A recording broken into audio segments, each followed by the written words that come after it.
hardcore boxing fans out there, how are you doing? Big Porky here, the voice of hardcore boxing, and I hope you've subscribed as well, or I'll be coming to pay you a visit.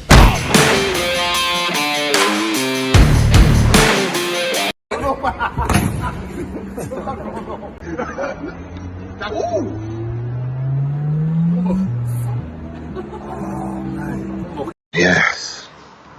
Bloody hell. Sweat here. Boiling. Baking. Roasting. Oh. It's like a sauna. Furnace. Oh, left a bit, darling. You could fry an egg on my stomach. It wouldn't lap this up. Fabulous. Fantastic. Fan-dabby-dozy-tastic.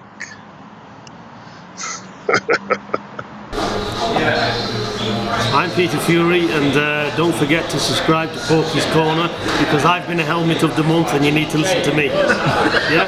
So follow him, yeah?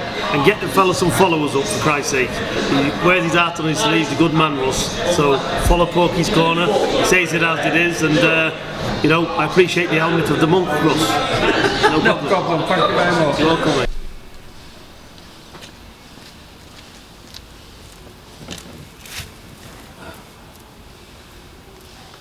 Hello all you hardcore boxing fans out there, how are you doing? It's Russ here from Porky's Corner, the voice of hardcore boxing. But then again, you know that, don't you?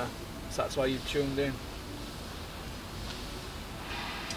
Well, you know what time it is, don't you? It's Weapon of the Week. Weapon of the week! It's that time of week where I pick a weapon. It's usually somebody that I don't like. But at least I'm honest, aren't I? I'm not going to stand there in front of people saying, oh, he's alright, he's a good fellow, he's one of the boys. If I don't like somebody, you're going to copy it, aren't you? Except I don't hide behind a camera like a lot of people, or behind a keyboard. This week's weapon of the week is Tony Bellew.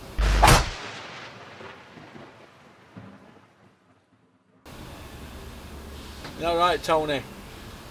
You've not been in it for a while, but you're back with a vengeance. Tony Bellew, weapon of the week, for a simple reason. You're doing presenting on DAZN, and you stood there next to Kid Galahad. What's all that about? After everything you said about drug cheats, eh? Look at all that you're coming out with Oscar Valdez, things like that. Coming out with all that rubbish, Tony. Can you just give me a summary of this Oscar Valdez situation, because it seems really messed up?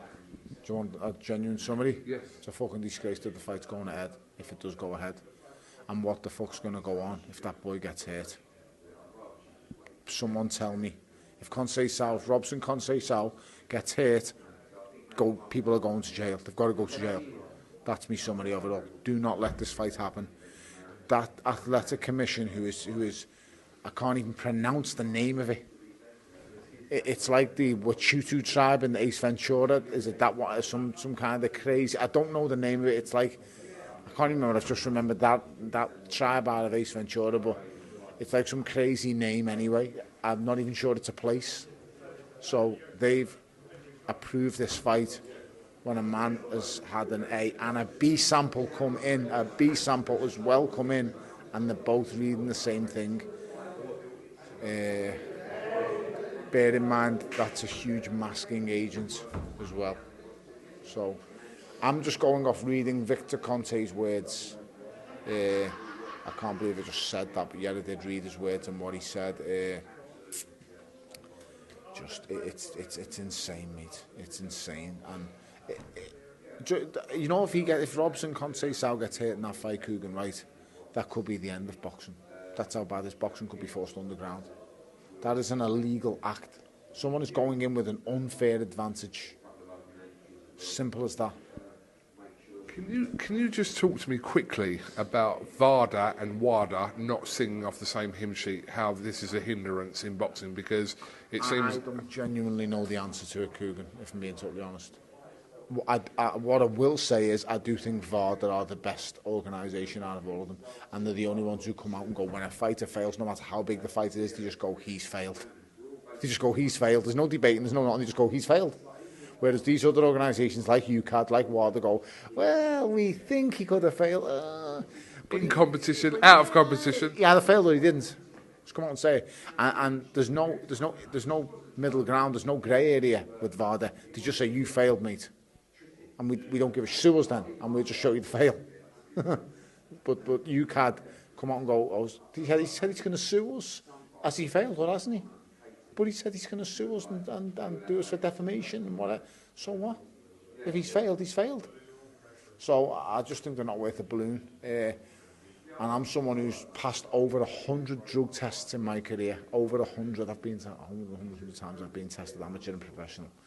And, you know, I was consistently tested by UCAD throughout my career. Testers were brilliant, by the way. Would turn up at my house at 4 o'clock in the morning on numerous occasions, wake me little babies up, and my wife, who I was trying to get home safe to, would numerously wake them up. But the testers aren't the problem here, the organisations are, and they all need to just round up as one and come under VADA's rules. Simple as that for me. VADA, UCAD, VADA, all of these different ones, just go under VADA's rules. If you failed, ban. Get the A and the B sample in, make sure both are reading the correct same thing. Once them both samples are in and read the same thing, there you go. We've got a cheat on our hands. I'm not saying that. It's a little bit different when someone has been proven to take an over-the-counter thing, like a nasal spray, you know what I mean? I'm not condoning it, but a nasal spray is completely different to a steroid.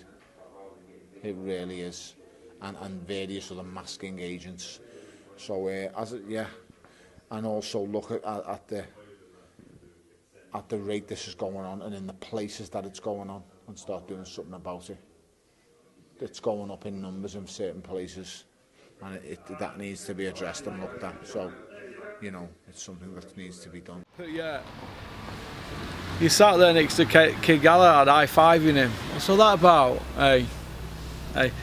It's okay for anybody to fail a dope test if they're Tony's mate, innit? But if they're not Tony's mate and they're not signed to Eddie Hearn, Tony has to set about them, don't you, Tony? So Tony Bellew, weapon of the week. Been a long time coming, but you're back, Tony. You're back in mix. You're back in the mix. So, okay. So Tony Bellew, something to tell your mates about, innit, in pub. So. But as long as you get home to your family, that's all that matters, isn't it, Tony? Alright, so peace out. Tony Bellew, weapon of the week.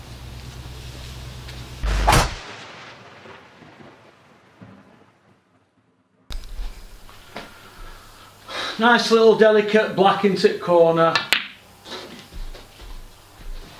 Just nice and steady, innit? You don't need to hit them hard, do you? You don't need to hit them hard. But I like to hit them hard. But you don't need to. You can hit them gently, you know. You can hit them very gently. But I'm just going to put me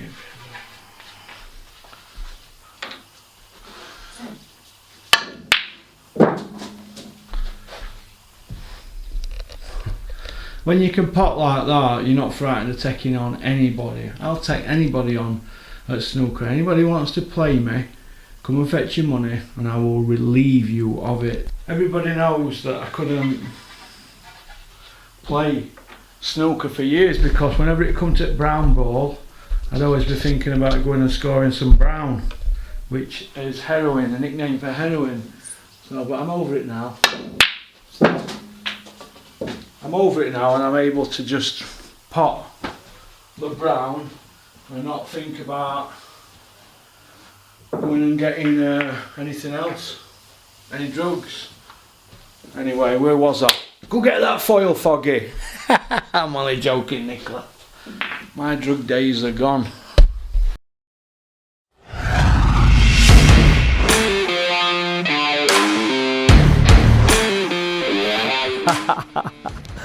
You like that one, didn't you? Right, first of all, I just want to say thank you very much for liking and subscribing. It means a lot to me, because we're on this journey together, aren't we?